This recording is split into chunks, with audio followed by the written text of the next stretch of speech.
Hi, I am Manoj. I am going to talk about income inequality in India. Okay, let's start the topic. The income inequality in India is a press economic issue that affects millions and hinders sustainable growth. Income inequality refers to an uneven distribution of wealth and earnings among individuals or groups within the society.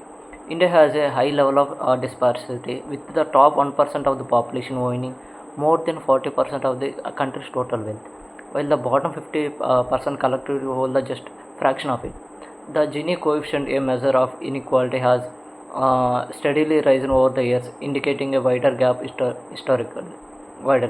Historically, income inequality in India has a deep roots, dating back to the colonial era, where economic policies favored elites and landlords while suppressing the vast majority.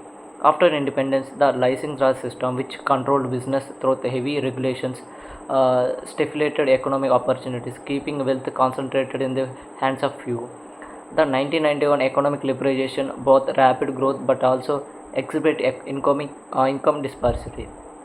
As high skilled worker urban business benefits disproportionately, while rural and unskilled labor struggled. Today, economic inequality is evident in the contrast between urban and rural economics. The dominance of the formal labor sector and disparities across to education, finance, and healthcare. For example, urban salaries workers earn significantly more than rural laborers, and while metro cities flourish with high-paying tech jobs, vast rural areas still struggle with poverty and lack of basic infrastructure.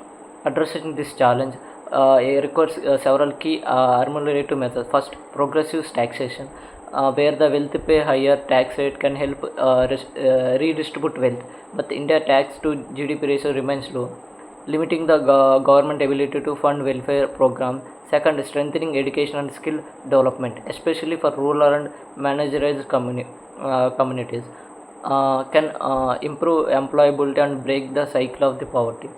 Investment in vocational training and digital literacy programs can prepare the workforce for the modern industry.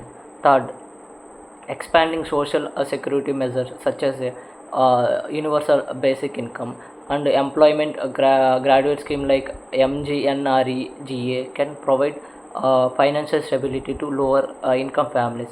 Finally, promoting labor incentives industries such as manufacturing and agriculture can create more jobs and reduce the dependence on informal employment. However, implementing these measures is challenging due to several barriers. Political resistance and lobbying by influential business growth often hinder tax reforms and wealth redistribution policies. The informal economic, which employs over 80% of the Indian workforce, make it difficult to enforce labor laws and social security benefits.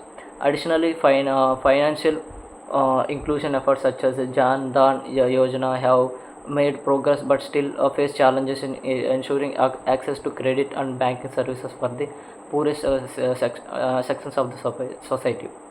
Despite these barriers, addressing income inequality is crucial for India's long-term economic stability and social cohesion. If the left unaddressed, growing disparities could lead to social uninterest, reduce economic mobility, and lower consumer spending, ultimately slowing down the national progress. To barrier this gap, policymakers must focus on mixed taxation reforms, equal education, and unemployment generation, and robust social welfare programs.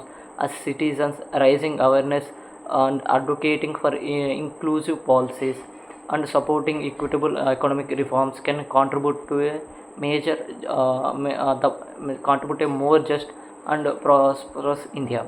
Income inequality is not an inevitable reality. With the right policies and commitment, India can pave the way towards more balanced and equitable future.